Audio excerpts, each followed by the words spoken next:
Good afternoon.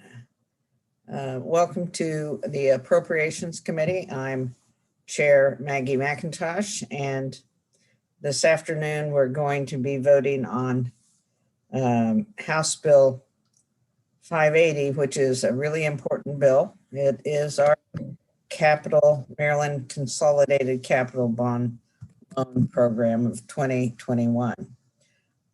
Before we go to that bill, however, we do have one bill that was jointly assigned with, I believe, E&T, and that is House Bill 636 that I'd like the committee to vote on. And I'll turn that over to Delegate Solomon. It's his bill.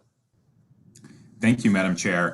It is HB 636, the Healthy School Drinking Water Act. This is a bill that's been about 3 years in the making. The House passed this bill unanimously in 2019, or a bill that had this exact policy in it. What this bill would do is just lower the level for drinking water for lead in school drinking water from 20 parts per billion to 5 parts per billion, which is the recommended level from the federal government. The recommended level by the FDA as well as the EPA. Again, this was a policy that we passed in 2019. There was some disagreement with the Senate. We passed a slightly modified version of this bill in 2019 after the Senate worked on it. Last session, we worked a compromise out in the Senate. This bill, this identical bill, just with the dates changed, passed the Senate unanimously. Unfortunately, we ran out of time with COVID last year, so we're just trying to finish the work on this. I believe it passed E&T 20-1. Would move the bill favorably. Does it have an amendment in the bill that? You're correct, Madam. Thank you. I wasn't sure if I needed to do that. So there is one amendment that just clarifies some of the language around the Healthy Schools Facilities Fund, which was a part of the 2019 bill. Make sure that MDE and IAC do what we actually intended to be done. Motion to move the amendment. Okay. Yes, Delegate Kittleman. My question, I guess, is on the whole bill. You want me to wait? Yeah. Okay. On the amendment, all those in favor signify by saying aye. Aye. Anyone opposed? Aye. On the bill as amended, Delegate Kittleman. I just wondered why. Why are we making this change?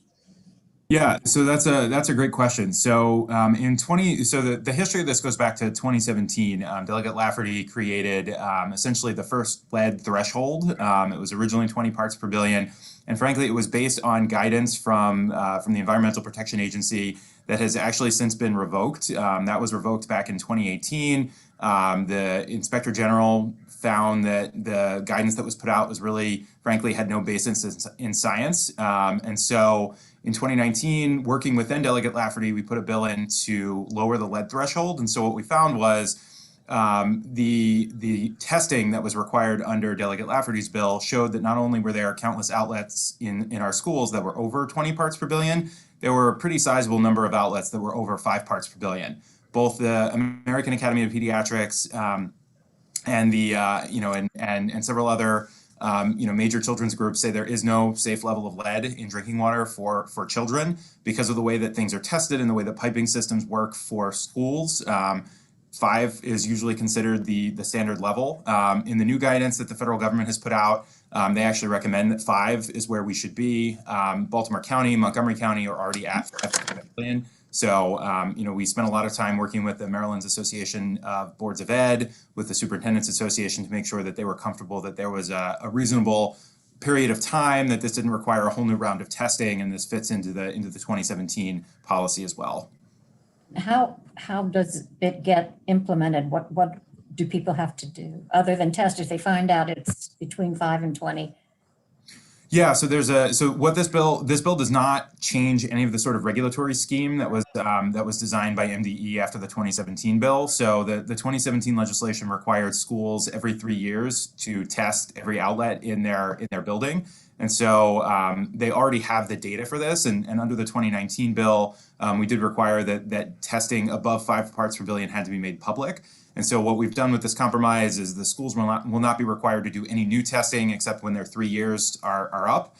They will just have to go back and remediate those outlets that were over 5 parts per billion. And one of the That's what I mean, the testing is fine. I don't know how you remediate lead. I just wondered if you could give me a hint.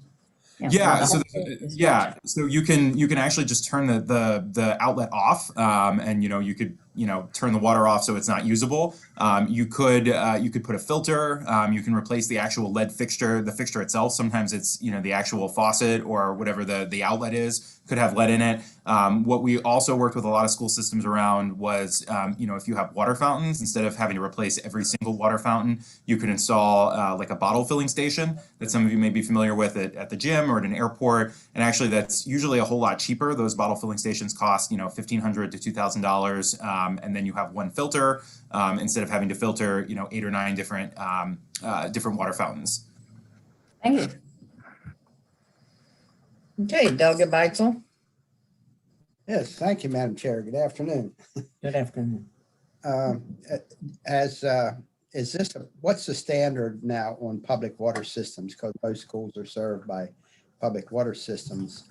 Are they required to have 5 or less parts per billion? Is it parts per billion or parts per million? Parts per billion. Billion? Billion, yeah. That's what I thought. And that's the lower limits of measurement, I think, with gas chromatography. I'm not sure, but I know that was the case with cyanide. It used to be 20 parts per billion with cyanide, and it went to 5 parts, and it ended up causing a lot of municipal water systems and stuff to spend a whole lot of money to get cyanide to that level. Do you know if the public water systems are now down to 5 parts per billion? And Delegate Beitzel, you're catching me. I'm not 100% certain. I knew that at one point. I will say there was no opposition from the public water systems as well. Okay. And again, the testing regime for schools is usually slightly different because it requires the sampling is different. And I know you've worked in that area, so I'll spare everybody else the ins and outs, but it's got to do with the amount you sample and the rate at which it sampled as well. Yeah, I would, I'm not trying to put you on the spot. I just think if public water systems don't have that lower level and the schools have to do it, that's going to be, a lot of your schools are going to have to do things that, that your public water system's not even supplying to kids at their homes. So that's why I asked the question. So I was going to say, I can follow up with you. I don't think that's a problem because if you look at the testing results, it's not off the charts. It's considering the number of outlets that have been tested across the state, it's actually a relatively small amount. And both Montgomery and Baltimore counties have moved there already, and it was not. They did them both a year ago, and it has not been a particularly burdensome experience for them. Thank you. Thank you. Any other questions? Let's vote on the bill as amended. All those in favor? We're on 636. House Bill 636 as amended. All those in favor signify by saying aye. Aye. Anyone opposed, please raise Aye. your hand. Anybody opposed? No one opposed. Yes. Someone opposed? Okay, I don't see anybody. Thank you. Thank you, Madam Chair. Yes.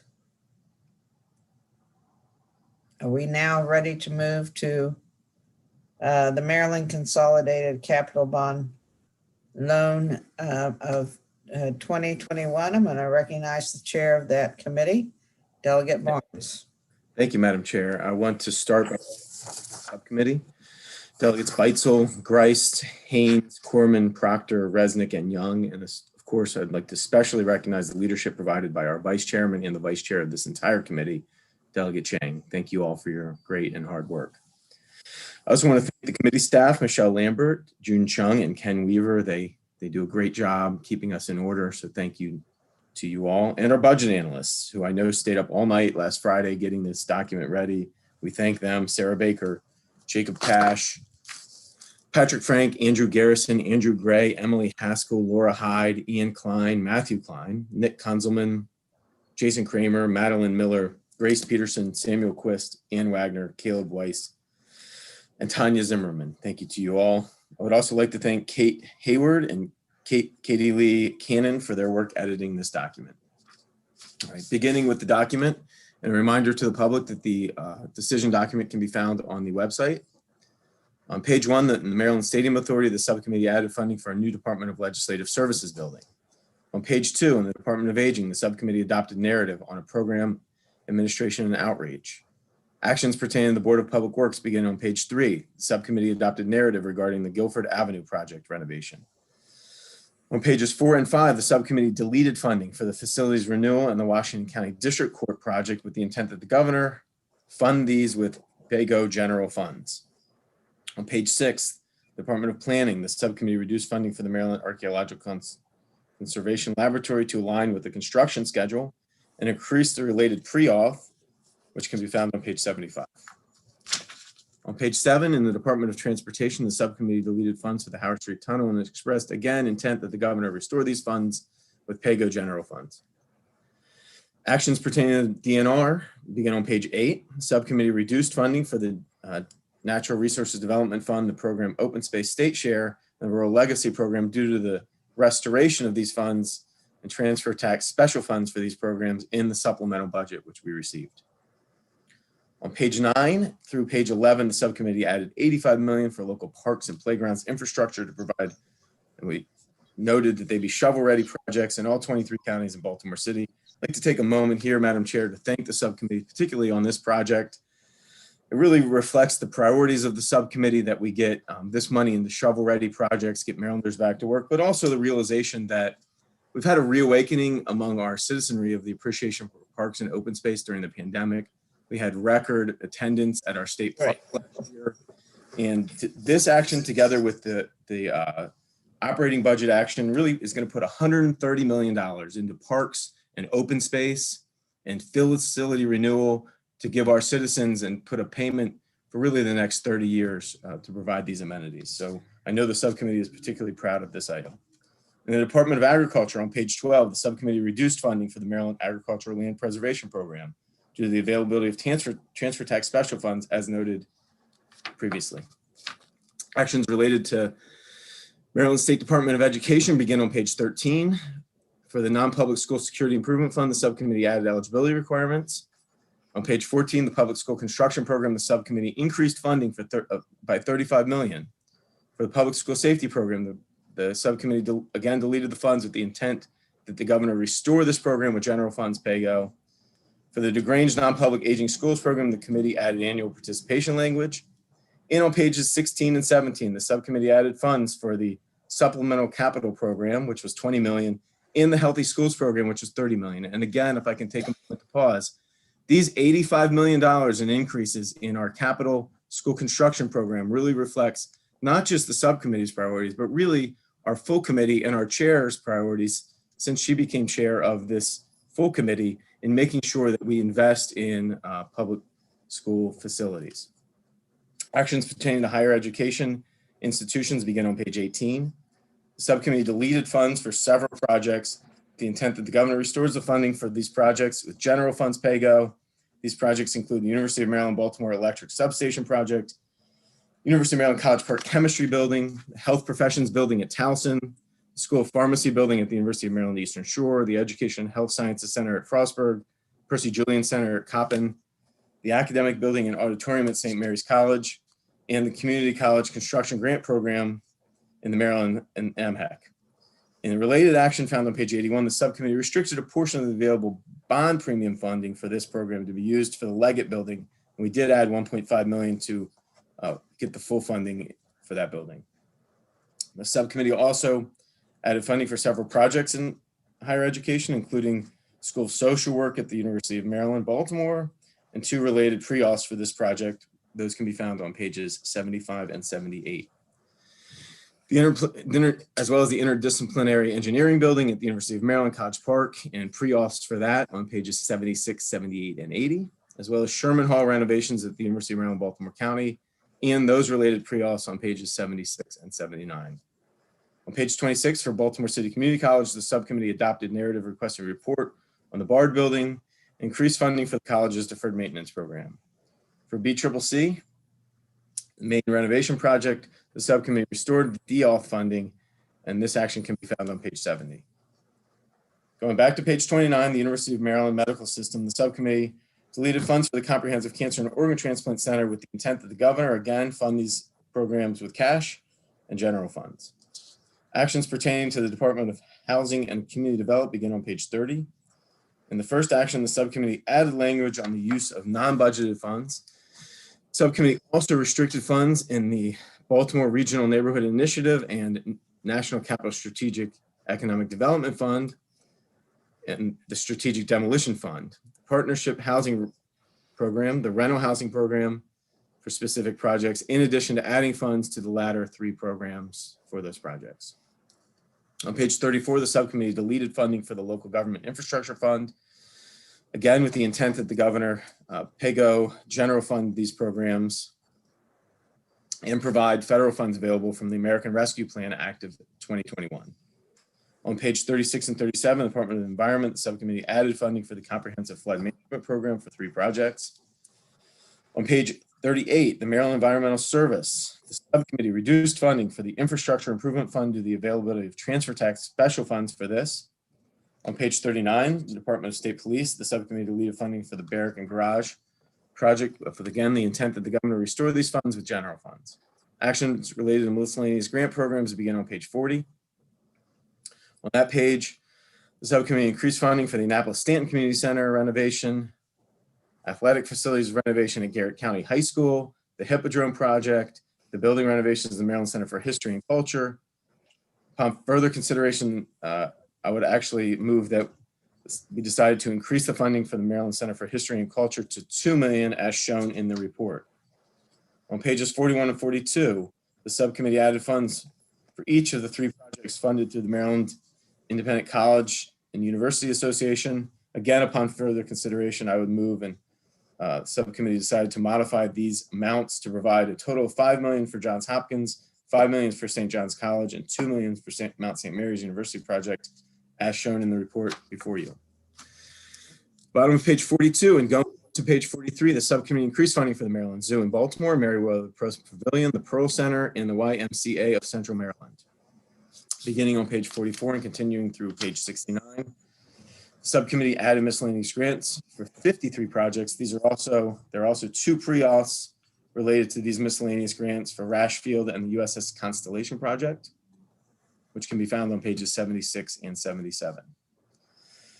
Upon further consideration, the subcommittee decided to increase funding for the Central Baltimore Partnership Greenmont Corridor redevelopment project and withdraw funds from the Central Baltimore Partnership Safe and Healthy Homes project, and to add a grant for Orr Codish Academy. On page 69, the subcommittee added a placeholder for state and local Senate initiatives. The selected local House of Delegates initiatives are presented to you in your separate spreadsheet with the packet, in your packet, and they're there for you for consideration for adoption by the committee along with the subcommittee report.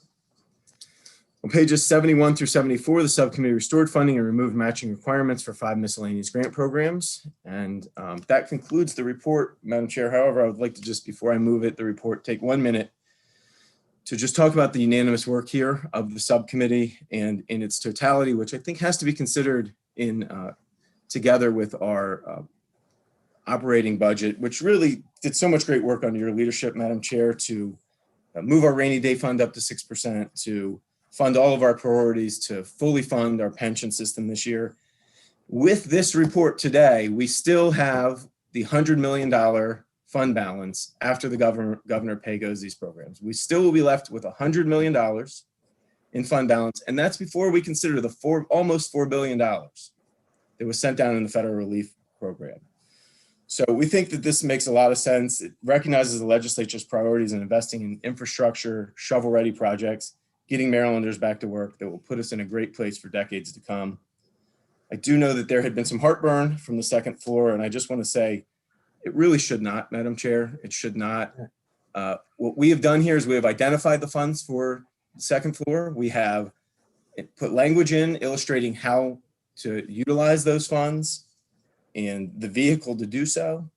And so as long as the governor continues to prioritize the priorities that he has already funded in this budget, these actions that pay-go some projects and get a lot of money into our capital programs really is a no-brainer. So with that, Madam Chair, I would move the adoption of the subcommittee report as amended. Okay. Delegate Krim? Thank you, Madam Chair. And I'm sorry, Mr. Chairman, if I missed this, but is there a list of the public school construction projects for each county that's funded? Is there an No. appendix with that? No. No, that's not how it just goes through the IAC. Right. Yes, Delegate Beitzel? Thank you, Madam Chair. As member of the subcommittee, and as I guess you would say, the ranking Republican, I just want to commend the chairman of our committee, the subcommittee chairman, and you, Madam Chair, for all the work that went into this. And I think we have a tremendous product here, and I'm fully supportive of it and encourage all my members of the committee to support it also. Good, thank you. Thank you. Delegate Henson? Thank you, Madam Chair. Thank you, Mr. Subcommittee Chair, Madam Chair, Mr. Vice Chair, for an excellent product and work on the budget. I wanted to make sure that everyone that was watching it and listening had the opportunity to understand what you were saying, Mr. Subcommittee Chair, on the funding that will be supplemented by the governor in the supplemental budget. I was looking at the funding for Coppin State University for the Percy Julian Science Building. I know that we've done a lot as a legislature to support our historically Black colleges and universities. I get the honor of being a graduate and alumni of Coppin State University, and they did make a pitch for the Percy Julian Science Building to be funded. It's integral to their growth there. They are the HBCU that has the lowest enrollment total, and they're taking on a lot of new efforts to get that enrollment total up to where they would like to be. And I know that it's a priority of our committee, and you did a lot of great work to make sure that they do have the funding. And I just want to make sure people have an opportunity to understand what you were saying with the language there, with how that project intends to be funded. Could you make sure that I understand how what the funding future looks like for that project, Mr. Chair? I think it is full steam ahead for that, not only that project, but all of the higher ed projects identified, including the University of Maryland College Park, which is in my district, and a few other higher ed programs. I think they're full steam ahead. We have identified the cash for those programs, so they can be funded with cash.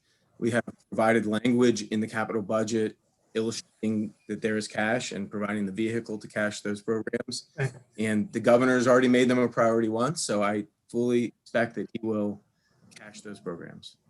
Thank you, Mr. Chair. I Yeah. appreciate it. And I might add that all we've simply done is move them to a pay-go status. Is that correct? Exactly right. And pay-go cash is just as good as borrowing the money. Okay, so if not better. Okay, Some might and say I do better. think I do want to follow up on the chair's comments to say that we have been working with the governor and the Senate throughout this entire process. And remember a couple of weeks ago where I said, look, I want to end up with a budget operating and a budget capital and a full budget that takes in account the $3.9 billion in federal money and really frames out our budget for the next 2, 3, even maybe parts of 4 years. That's happening. These discussions are continuing to go on. And yeah, I think there were some that misunderstood us moving these projects to pay-go.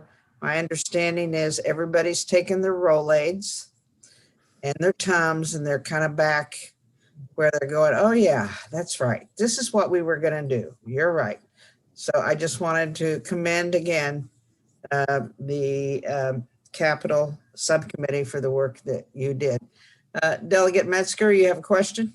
I just want to commend you. Thank you, Chairwoman McIntosh, and I want to thank Delegate Chang and Delegate Barnes for the leadership. And of course, I would be if I didn't recognize my good friend Delegate Corman.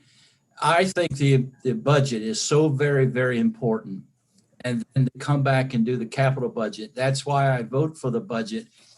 It brings, as the old saying is, bring the bacon home to our communities. And this is so very important. And I thank you so very kindly. You're very well. Okay, with all that, love each other, loving each other, right? All right. Can we love a vote on this bill? The chair has moved the bill. We seconded it. Second. So on the capital budget for the state of Maryland, all those in favor signify by saying aye. Aye. Aye. Is there anyone opposed to this capital budget? None. I do want to take a minute and thank Chairman Barnes. This is your first year as chair of the capital budget, although I think you had an idea about what to do when you arrived in this position. You've been on the capital budget and were vice chair, as I recall, last year.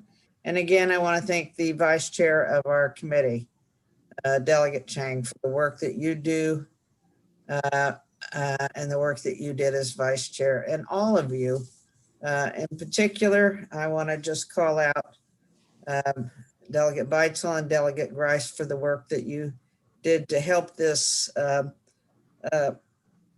capital subcommittee come to a product that is a unanimous vote. So thank you so much for the work that you did and the input you had this year. We want to have and want to continue down this road with the administration and with the Senate and to have that end product, I hope, that I described weeks ago, that was at least my hope for the session, come to fruition. So thank you, everybody, and have a safe trip back home, because I don't think we have to be on the floor tomorrow, but we will be doing, by the way, is Michelle, what's our schedule for tomorrow? We're possibly going to have a voting session tomorrow on one bill, and I will email everybody the amendments for that bill. Right. You have a So time? keep an eye out for something from Michelle. Anybody else have any work for the committee they need to announce? Okay. All right, well, Delegate Barnes, you need to get ready for that floor speech. We're ready to go. Ready to go. It'll Thank you. be out Wednesday, am I correct? That's what they tell me, Wednesday. Very good. Thank you all. Thank you. Thank you. Thank you, Madam Chair. You're terrific. All right, bye-bye.